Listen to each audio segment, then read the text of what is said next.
ప్రియమైన దేవుని బిడ్డలారా, మరి లెంట్ కాలం 40 days of prayer and fasting, ఇది is a time of renewal.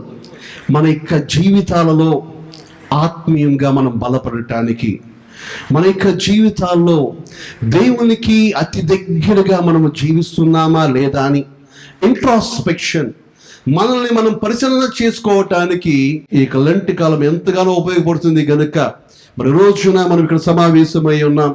So this 40 days యేసయ్య 40 రోజులు చేసిన ఉపవాస ప్రార్థన ప్రాముఖ్యంగా పరిచర్య కొరకు ఏ విధంగా యేసయ్య సిద్ధపడ్డాడో మనం కూడా ఆత్మీయ జీవితంలో యేసయ్య రాకడ కొరకు సిద్ధపడుతున్నాం. మనము మన భక్తిని ఒకసారి, ఆత్మీయ జీవితాన్ని పరిశీలన చేసుకోవటానికి ఈ లెంట్ కాలం ఎంతగానో ఉపయోగపడుతుంది కనుక మరి రోజున మనం ఇక్కడ సమావేశమై ఉన్నాం. చాలా మందికి చాలా అపోహలు ఉంటూ ఉంటాయి. ఏమండి, కంపల్సరీగా ఉపవాసం చేయాలా అనే ఆలోచనలు.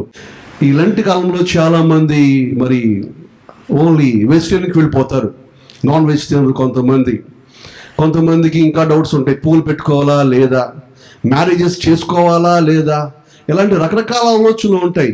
కానీ దేవుని యొక్క వాక్యము ఆ విషయమై మనకి ఏమి బోధించటం లేదు.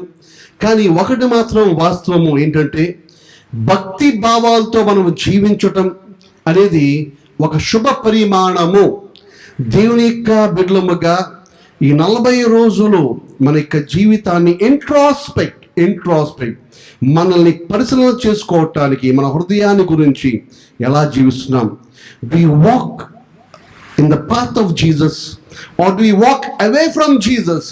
యేసే మార్గంలో సాగుతున్నామా లేదా మన ఇష్టానుసారంగా వెళ్తున్నామా? ఎలా ఉంది మన యొక్క జీవితం? పరిశుద్ధ బైబిల్ గ్రంథంలో నుండి కొరింథీయులకు రాసిన 2వ పత్రిక 13వ అధ్యాయం 5వ వచనాన్ని చదువుకుందాం. కొరింథీయులకు రాసిన 2వ పత్రిక పౌలు గారు 13వ అధ్యాయం 5వ వచనం, మీరు విశ్వాసము గలవారై ఉన్నారో లేదో మిమ్మను మీరే శోధించుకొని చూచుకొనుడి, మిమ్మను మీరే పరీక్షించుకొనుడి. Introspection, self examination. మన ఆత్మీయ జీవితం, యేసయ్య గురించి తెలుసుకున్న మనం, బాప్తిసం పొందుకున్న మనం, దేవుని యొక్క వాక్యాన్ని వింటున్న మనం, దేవుని యొక్క మందిరానికి క్రమంగా వస్తున్న మన యొక్క జీవితము దేవుణ్ణి పోలి ఉన్నదా అనే విషయాన్ని ప్రతి క్రైస్తవుడు పరిశీలన చేసుకోవాలి. ఒకసారి మన యొక్క జీవితాలని we need to introspect. ఒక రైతు ఉన్నాడంటే, మంచి పంట కావాలంటే ఏం చేస్తాడంటే ఆ పొలాన్ని సిద్ధపరుస్తాడు. దానిలో యొక్క రాళ్లను, దానిలో ఉన్న చెత్త చెదరాన్ని వేరి పరేస్తాడు. మనం కూడా అంతే. ఆత్మీయ జీవితంలో ప్రభువుకి అయిష్టమైంది ఏమైనా ఉన్నదా అనేది ఒకసారి ఆలోచించుకొని దాన్ని వదిలివేసి దేవునికి ఇష్టముగా మనం ముందుకు సాగవలసి ఉన్నాం. యాక్చువల్గా ద వర్డ్ లెంట్ అనేది ఆంగ్లో సాక్సన్ అనే భాష, ఆంగ్లో సాక్సన్ వర్డ్, ఇంగ్లీష్ కన్నా ముందు ఉన్న ఇక ఆంగ్లో సాక్సన్ వర్డ్ అది. లెంటర్న్ అంటాం దాన్ని, లెంటర్న్ అనేవాడు. లెంటర్న్ అనే మాటకు అర్థం ఏంటంటే స్ప్రింగ్ సీజన్, వసంతకాలం. అంటే రాలిపోయిన చోట ఆకులు మళ్ళీ చిగురు, చక్కగా మళ్ళీ పచ్చదనం కనపడుతుందో చూసారా? అంటే ఎక్కడైతే రాలిపోయినాయో ఆకులు, అక్కడ మళ్ళీ ఆ యొక్క క్రొత్తదనాన్ని, ఆ గ్రోత్ని, రీబర్త్ని మనం చూస్తాం కదా. అట్లాగే మన యొక్క జీవితంలో కూడా ఎక్కడైతే మనము దేవునికి దూరంగా ఉన్నామో అక్కడ మళ్ళీ పడిపోయిన చోట తిరిగి లేచి ఆత్మీయంగా మనము దేవుని మహిమార్థమై ముందుకు సాగాలి అనే విషయంతో ఇక లెంట్ అనేది మరి ప్రారంభించడం జరిగింది. ఒకసారి మనం చరిత్రను మనం చూస్తే, చరిత్రలో కాన్స్టంటైన్ అనే చక్రవర్తి, అతను the first emperor to become a Christian. Constantine అనే చక్రవర్తి మొట్టమొదటిగా క్రైస్తవుడు అవుతాడు. అతడు మరి చక్కగా దేవుణ్ణి ఆరాధించడానికి ఒక సభను నిర్వహిస్తాడు. దాన్ని మనం నైసియా సభ అంటాం. ఇది AD 325లో 325 క్రీస్తు శకంలో ఈ యొక్క సభ జరిగింది. అప్పుడు ఆ యొక్క సభలో దీన్ని పేర్కొన్నారు, ఈ 40 రోజులు లెంట్ కాలాన్ని పాటించడం మంచిదని. ఇది ఏమైనా ఇది పోప్ గ్రెగరీ I అనే పోప్ గారు 540 క్రీస్తు శకం 540లో దీన్ని అమలులోకి తీసుకొచ్చాడు. మరి ఎస్పెషల్లీ రోమన్ క్యాథలిక్ చర్చ్లో తప్పకుండా ఈ యొక్క లెంట్ని చాలా చక్కగా ఫాలో అవుతారు. ఈ లెంట్ కాలంలో మరి ఆ యొక్క పాస్టర్ గారు నుండి వారు ఏం చేస్తారంటే ప్రతి ఒక్క విశ్వాస యొక్క నుదుటి మీద ఆయన శిలువ గుర్తు వేస్తాడు. ఆ శిలువ గుర్తు ఏం చేస్తారంటే బూడిద. ఏ బూడిద అంటే పామ్ లీవ్స్ని సంవత్సరం పాటు దాచి వాటిని పొడి చేసి ఆ పొడిని తీసుకొని ప్రతి ఒక్క విశ్వాస యొక్క నుదుటి మీద ఆ యొక్క శిలువ గుర్తు వేసి ఏం చెప్తాడంటే, ఇదిగో ఇది ధూళి, నీవు ధూళి నుంచి వచ్చావు గనుక మళ్ళీ నువ్వు ధూళివైపోతావు, జాగ్రత్త అని ఒక హెచ్చరిక చేస్తారు. అంటే అర్థం ఏంటంటే మనిషి యొక్క జీవితం ఏ పాటిదండి, అంతలో కనపడి అంతలో ఆవిరైపోయే జీవితం కదా. అటువంటి జీవితం యూఆర్ వర్త్లెస్. బూడిదకి ఏమన్నా వాల్యూ ఉంటుందా? వాల్యూలెస్. మనిషి నువ్వు దేని గురించి గర్వపడుతున్నావయ్యా? లేదు. You should be humble. నువ్వు తగ్గించుకో.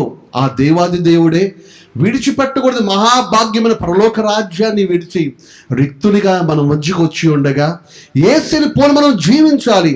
నువ్వు దేన్ని బట్టి గర్విస్తున్నావో, దేన్ని బట్టి నువ్వు దేవునికి దూరంగా జీవిస్తున్నావో, నువ్వులో మార్పు రావాలి. నువ్వు ప్రభువుని కలిగి జీవించు.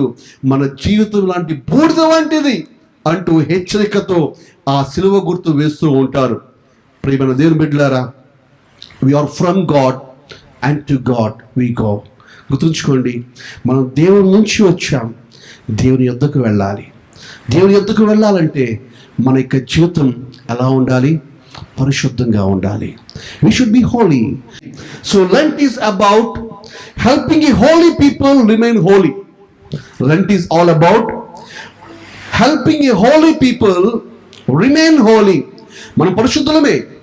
యేసయ్య రక్తం ద్వారా కడగబడిన మనం పరిశుద్ధులమే. అయితే పరిశుద్ధమైన జీవితాన్ని జీవిస్తున్నామా లేదా అని ప్రశ్నించుకుంటూ ఒకళ్ళము ప్రోత్సహించుకోవటానికి ఇక లెంట్ ఎంతగానో మనకు ఉపకరిస్తుంది. One thing is for sure, ఒక రోజున ఒక తీర్పు దినం మనకు ఉన్నది కదా. There is a judgement day. ఆ యొక్క తీర్పు దినాన దేవుని ముందు నిలబడుతున్న మనము మన పరిశుద్ధ జీవితం గురించి దేవుడు ప్రశ్నించబోతుండగా ఏమి జవాబు చెప్పబోతున్నామో అనే విషయాన్ని గురించి సిద్ధపడాలి. గ్రహిద్దాం. ప్రభు అతి త్వరగా వస్తున్న దినాల్లో మనం జీవిస్తున్నాం. పేతురు రాసిన 2వ పత్రిక 3వ అధ్యాయం 10-12 వచనాలు చాలా జాగ్రత్తగా దీని యొక్క వాక్యంలో మనం చూద్దాం. పేతురు రాసిన 2వ పత్రిక 3వ అధ్యాయం 10-12 వచనాలు. అయితే ప్రభు దినము దొంగ వచ్చినట్లు వచ్చును. ఆ దినమున ఆకాశములు మహాధ్వనితో గతించిపోవును, పంచభూతములు నిక్కటమైన వేంద్రముతో లయమైపోవును, భూమియు దాని మీదనున్న కృత్యములను కాలిపోవును. ఇవన్నీ ఇట్లు లయమైపోవునని పోవునవి కనుక ఆకాశములు రౌలుకొని లయమైపోవునట్టు, పంచభూతములు మహావేంద్రముతో కరిగిపోవునట్టు దేవుని దినపు రాకడ కొరకు కనిపెట్టుచో దానిని ఆశతో అపేక్షించుచు మీరు పరిశుద్ధమైన ప్రవర్తనతో, అండర్లైన్, పరిశుద్ధమైన ప్రవర్తనతో భక్తితోనూ ఎంతో జాగ్రత్త గలవారై ఉండవలెను. పేతురు గారు ఎంత గొప్ప హెచ్చరిక ఇస్తాడో చూడండి. ఒక దినమున దేవుడు ఈ లోకాన్ని అగ్నితో కాల్చబోతున్నాడు.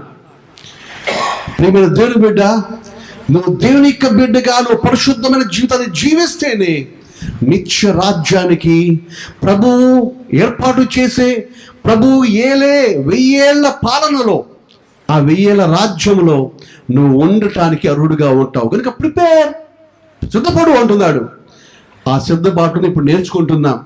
40 రోజులు భక్తిగా ఉండటం నేర్చుకుంటే ఇది మన యొక్క జీవితం అంతా కొనసాగుతూ ఉండాలి. అంతేగాని ఆచారం కింద 40 రోజులు ఉన్నామండి నేను నిష్ఠగా అని చెప్పి 41వ రోజు ఇష్టానుసారంగా జీవించే అలా బుద్ధిహీనత మనలో ఉండకుండా, భక్తిహీనత మనలో లేకుండా మనం జాగ్రత్త పడతాం. ఇది ఒక మనల్ని అలవాటు చేయటానికి దేవునితో ఎలా జీవించాలి.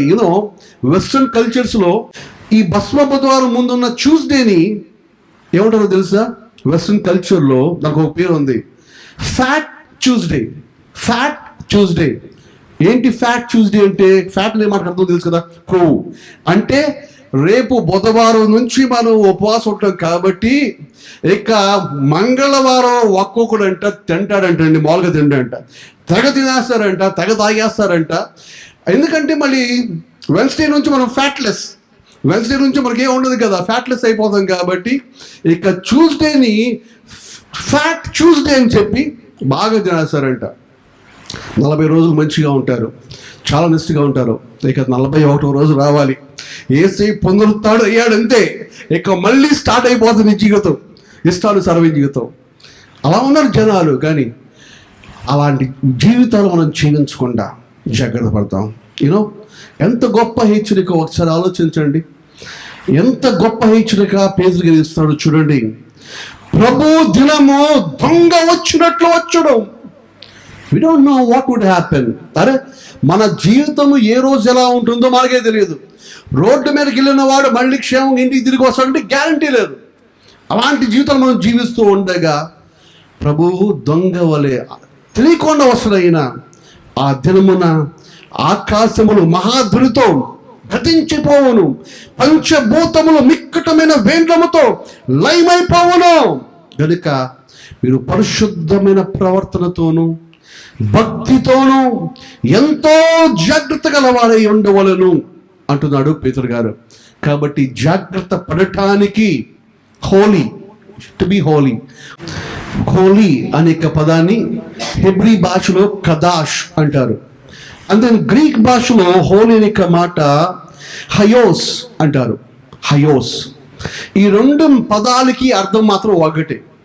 ఆ మాటకి అర్థం ఏంటంటే సెట్ అపార్ట్, ప్రత్యేకించబడిన, దేవుని కొరకు పక్కన పెట్టడం, పరిశుద్ధత కలిగి ఉండటం, పవిత్రత కలిగి జీవించటం, ప్రత్యేకమైన రీతిగా దేవుని కొరకు జీవించటం. Set apart for God. దేవుని కొరకు మనం ప్రత్యేకంగా జీవించడం, పరిశుద్ధంగా జీవించడం. కనుక దేవుని యొక్క బిడ్డలమైన మనం ప్రభువు మరి సృష్టి చేసినప్పుడే ఒక పరిశుద్ధ దినాన్ని ఏర్పాటు చేశాడు యేసయ్య. సబాత్ అన్నాడు యేసయ్య. పరిశుద్ధ దినం సబాత్, విశ్రాంతి దినాన్ని పరిశుద్ధపరిచాడు ప్రభు. అదేవిధంగా మరి ఇశ్రాయేలీయులు వారి యొక్క ప్రయాణంలో అరణ్యంలో వెళ్తూ ఉండగా నేను మీతో లాగున పరిశుద్ధ స్థలాన్ని సిద్ధపరచమన్నాడు యేసయ్య. ఆ విధంగా ప్రభు ఆయన పరిశుద్ధుడు కనుక మనలో పరిశుద్ధతను కోరుకుంటూ ఉన్నాడు. మరి మనం పరిశుద్ధంగా జీవిస్తున్నామా? మనం పరిశీలన చేసుకోవటానికి, మన యొక్క జీవితాన్ని పరిశీలన చేసుకోవటానికి ఇక లెంట్ కాలంలో మనం సమావేశమై ఉన్నాం. ప్రియమైన దేవుని బిడ్డలారా, సో లెంట్ అన్నది it's not for show, it's not for congratulations, it's not for any gift, but we are going to get a great gift from God in heaven. పరిశుద్ధుడైన దేవుడు ఆయన బిడ్డలకు తప్పకుండా మంచి బహుమానాన్ని పరలోకంలో ఇవ్వబోతున్నాడు. దానికి మనం సిద్ధపడుతున్నాం. కానీ ఈ లోకంలో అందరితో అప్రిషియేట్ చేసుకోవటానికి, లేదా నేనండి ఉపవాసం ఉంటున్నానండి, నేను చాలా భక్తిగా ఉంటున్నాడండి అని చెప్పి మనం పక్కన వాళ్ళ ద్వారా అప్రిసియేషన్ కొరకు లేదా షో చేయడానికి కొరకు కాదు మనం చేస్తుంది ఇక లెంట్. సో లెంట్ అంటే is a time of prayer, is a time of fast and it a time of giving. ఈ 3 విషయాలు లెంట్ అనగానే is a time of prayer, ప్రార్థన జీవితం. యేసయ్య చెప్పాడు ఎలా ప్రార్థన చేయాలో నేర్పించాడు యేసయ్య శిష్యులకు. Yesayya he did not teach how to preach, ఎలా మీరు బోధించాలని చెప్పి ఇప్పుడు యేసయ్య బోధించలేదు. He did not teach them how to perform miracles, మీరు ఎలా అద్భుతాలు చేయాలి అని ప్రభు వారు నేర్పలేదు. ఏం చెప్పాడు యేసయ్య? ఏం నేర్పించాడు తెలుసా? శిష్యులకి ప్రభువు నేర్పించింది ఏంటంటే, బైబిల్ మనం చూస్తే ఆయన ప్రార్థన చేయటం నేర్పించాడు యేసయ్య. శిష్యులు అడిగారు, అయ్యా టీచర్స్ హౌ టు ప్రే, మాకు ప్రార్థన చేయటం నేర్పించండి అంటే యేసయ్య ప్రార్థన ఎలా చేయాలో నేర్పించాడు. కనుక దేవుని బిడ్డలమైన మనం ప్రార్థనా పరులుగా మనం జీవించాలి. ప్రార్థన, when we pray, దేవునితో సంభాషణ, డైలాగ్. మనం ప్రార్థన చేస్తున్నామంటే దేవునితో సంభాషణ. మనం ప్రార్థన చేస్తుంటే దేవుడు వింటాడు. మనం వాక్యం చదువుతుంటే దేవుడు మనతో మాట్లాడతాడు కదా. when we start reading the word of God, God speaks to us. దేవుడు మనతో మాట్లాడుతూ ఉంటాడు. మనం ప్రార్థన చేస్తుంటే దేవుడు మన మొర ఆలకిస్తూ ఉంటాడు. ప్రియమైన దేవుని బిడ్డలారా, ప్రభువు అతి త్వరగా వస్తున్న దినాల్లో మనం ఉన్నాం. So we need to prepare. We need to know where we are going to stay.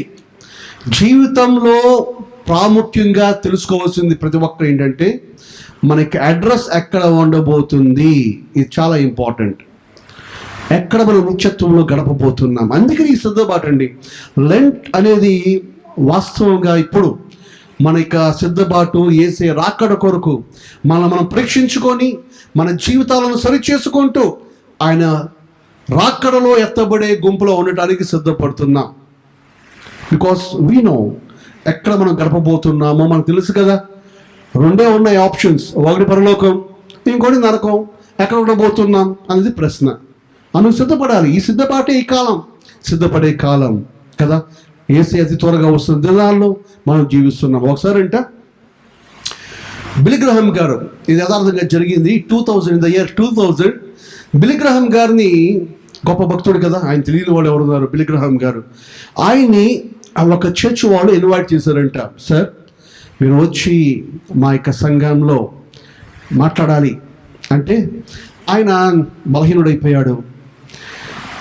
ఈ టైంలో నేను రాలేదండి, వచ్చిన I can't give a very powerful sermon, మీరు అనుకునేంత గొప్ప సందేశాన్ని నేను ఇవ్వటానికి ఆరోగ్యం సహకరించదు అంటే వాళ్ళు అన్నారంట, లేదు సార్ మీరు రావాలి, మీరు జస్ట్ ఒక గ్రీటింగ్స్ చెప్పండి చాలు, మీరు రావటం మాకు ముఖ్యం, గ్రీటింగ్స్ చెప్పండి అని చెప్పారంట.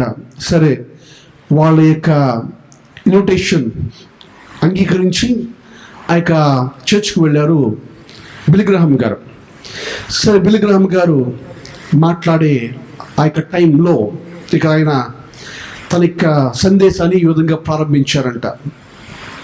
నేను రోజున టైమ్ మ్యాగజైన్ చూశాను.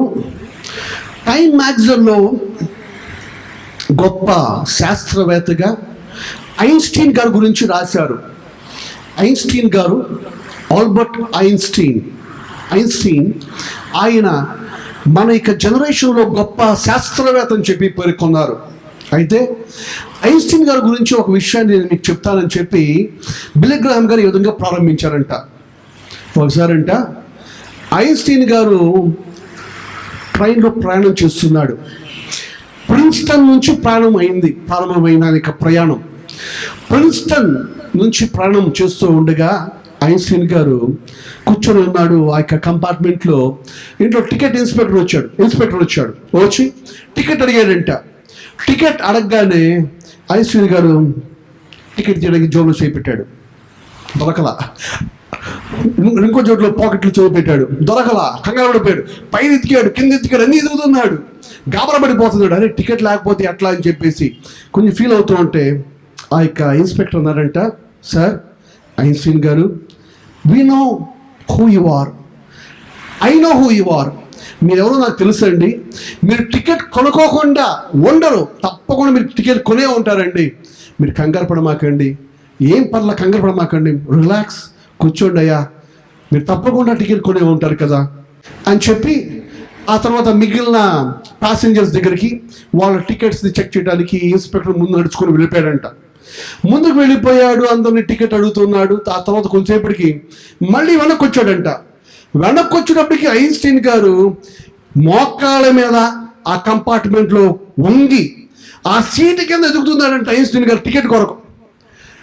పరుగున వచ్చేసి ఇన్స్పెక్టర్ గారు, అయ్యా ఐన్స్టీన్ గారు, నాకు తెలుసు మీరు టికెట్ కొనే ఉంటారని చెప్పి మీరు వెతకమాకండి, నో ప్రాబ్లం, మీరు టికెట్ నాకు చూపించకపోయినా పర్లేదండి, నో ప్రాబ్లం, మీరు మాత్రం అలా వెతకమాకండి.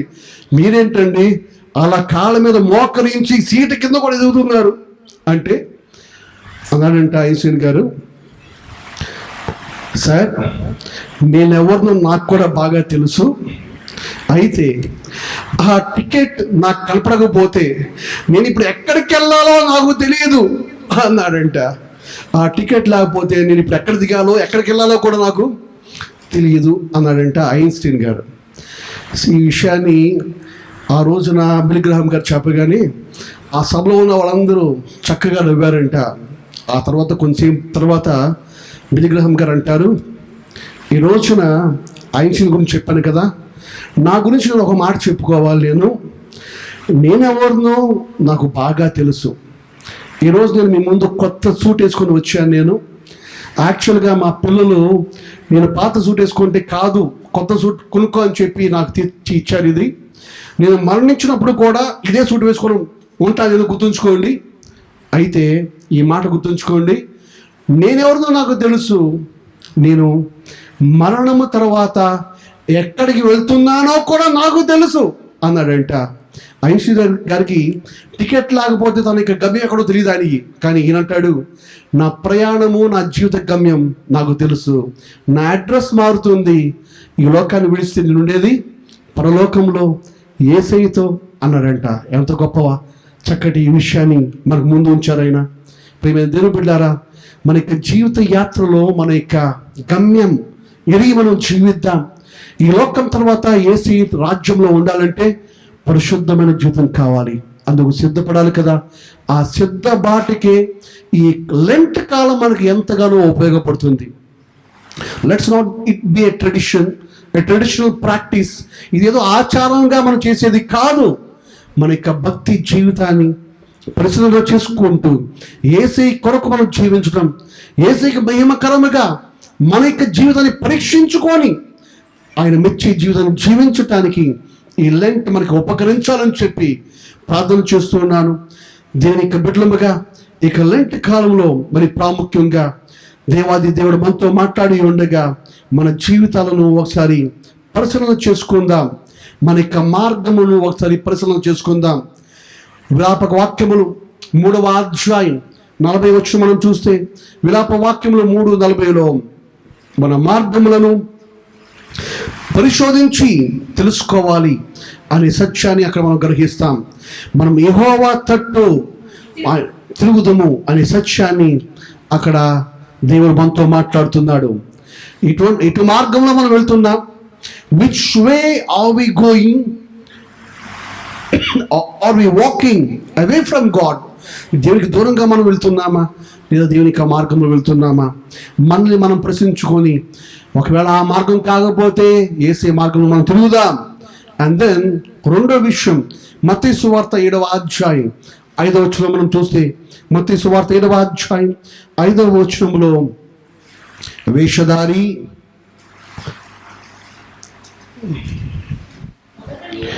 మొదట నీ కంటిలో ఉన్న దూలమును తీసివేసుకునము, అప్పుడు నీ సహోదరుని కంటిలో ఉన్న నలుసును తీసివేటకు నీకు తేటగా కనపడును. ఇక్కడ ప్రభు చెప్పిన మాటలు ఇక్కడ అంటే, నువ్వు అంతసేపు మనం we keep judging other people, పక్క వాళ్ళని చూస్తూ ఉంటాం, పక్క వాళ్ళ తప్పులు చూస్తూ ఉంటాం, పక్క వాళ్ళ నడవడి చూస్తూ ఉంటాం. కానీ ప్రభు అంటున్నాడు, ముందు నీ సంగతి నువ్వు చూసుకో, నీ సంగతి నువ్వు చూసుకొని చెప్పి లెట్స్ ఎగ్జామిన్ అని చెప్పి ప్రభు మనతో మాట్లాడుతూ ఉండగా మనము మన జీవితాన్ని పరిశీలన చేసుకుందాం.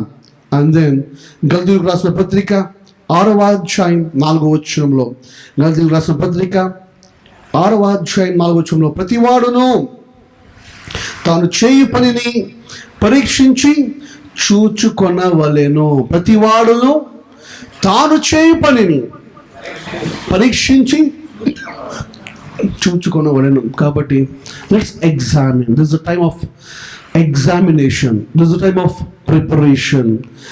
సో దేవుని కబిర్లముగా దేవుడు ఇచ్చే జీవితం ఏంటంటే, మనలో నెంబర్ 1 విరిగి నలిగిన మనస్సును యేసయ్య కోరుకుంటున్నాడు. ఇందాక మనం చదువుకున్న వాక్యంలో దావీదు పశ్చాత్తాపడుతున్న దావీదు, అయ్యా కృపామయుడా, నేను ఎంతో పాపం చేశానయ్యా, నన్ను క్షమించండి అంటూ దావీదు వలె ప్రభు సన్నిధిలో పశ్చాత్తాపడదాం. విరిగి నలిగిన మనస్సుతో ప్రభు సన్నిధిలో మనం జీవిద్దాం. ప్రభువు మెచ్చే జీవితాన్ని, ప్రభువుకు విధేయులుగా మనం జీవిద్దాం. కృతజ్ఞతార్పణలు చెల్లిస్తూ, ప్రభువుకు స్తుతులు చెల్లిస్తూ ఆయన కొరకు మనం జీవిద్దాం. అటువంటి భక్తిని, అటువంటి శక్తిని ప్రభు మనందరికీ అనుగ్రహించును గాక. ఆమేన్. ప్రార్థన చేద్దాం. ప్రార్థన. సర్వోన్నతుడా, మహాగణుడా, మహోన్నతుడా తండ్రి, నీ బిడ్డలమైన మేము ఈ సాయంకాల సమయంలో నీ సన్నిధిలో చేరి లెంట్ కాలం యొక్క ప్రాముఖ్యతను గురించి కొద్ది విషయాలు మేము నేర్చుకున్నాము నా తండ్రి. అయా 40 అనే సంఖ్య బైబిల్ గ్రంథంలో ఎంతో ప్రాముఖ్యతను కలిగి ఉన్న సత్యాన్ని కూడా మా ముందు ఉంచుతున్నారు తండ్రి. మీరు 40 దినములు ఉపవాసం ఉన్నారు. పాలు తేనె ప్రవహించే ఆ యొక్క ప్రదేశానికి, ఆ దేశానికి వెళ్ళటానికి ముందుగా 40 సంవత్సరాలు ఇజ్రాయిలీలు వారు అరణ్య మార్గంలో పరీక్షించబడ్డారు తండ్రి. 40వ సంఖ్య పరీక్షకు చిహ్నంగా ఉంది, సిద్ధపాటుకు చిహ్నంగా ఉంది నా తండ్రి. మా యొక్క ఆత్మీయ జీవితాన్ని పరీక్షించుకొని మా యొక్క జీవితాలలో సిద్ధపాటు కలిగి ఉండటానికి నా తండ్రి, అయా మేము మాకు ఇచ్చిన చక్కటి ధన్యతను బట్టి, ఈ చక్కటి అవకాశాన్ని బట్టి నీ కృతజ్ఞతాస్తుతులు చెల్లిస్తున్నాము నా తండ్రి. పరిశుద్ధుడా, అయా నీ బిడ్డలమైన మేము మా యొక్క జీవితాలు ఇక లోకంలో శాశ్వతము కానీ నిన్ను కలిగి జీవించడం ద్వారా మేము నిత్య రాజ్యంలో నిత్య జీవాన్ని మేము పొందుకుంటాం. ఈ సత్యము ఎరిగి నీ రాజ్యంలో ఉండటానికి సిద్ధపాటు అనుభవం నా తండ్రి ప్రతి ఒక్కరికి దయచేయండి అయ్యా. అయా అందరూ మారు మనసు పొంది, ప్రతి ఒక్కరూ బాప్తిసము పొంది నీకు అంగీకారయోగ్యమైన జీవితం జీవించాలని మీరు ఆదేశిస్తూ ఉండగా, ఇంకను బాప్తిసం పొందుకోలేని బిడ్డలకు ఇంకో తరుణము దయచేయండి, వారితో మాట్లాడండి తండ్రి. మీరు మాకు అనుగ్రహించిన ఇక చక్కటి సహవాసాన్ని బట్టి నీ కృతజ్ఞతాస్తుతులు చెల్లిస్తున్నాం. సంఘాన్ని దీవించండి, వచ్చే ప్రతి కుటుంబాన్ని దీవించండి, రాలేకపోయిన వారికి ఇంకో తరుణము దయచేయమని అయా ఈ విధంగా అనేక మార్లు మేము కలుసుకొని విస్తుతించే భాగ్యమును మాకు దయచేయమని యేసయ్య అతి పరిశుద్ధ నామమున అడిగి వేడుకుంటున్నాను పరమ తండ్రి. ఆమేన్. ఆశీర్వాదము మన పలువు తండ్రి యొక్క ప్రేమ, కుమారుడు యేసుక్రీస్తు యొక్క కృప, పరిశుద్ధాత్మిక సహవాసము శ్రీది మనందరికీ సదాకాలం తోడై ఉండను గాక. ఆమేన్. యేసుక్తమేచ్చి సురక్తమేచ్చి యేసుకి సంపూర్ణ విజయం కలుగును గాక. ఆమేన్.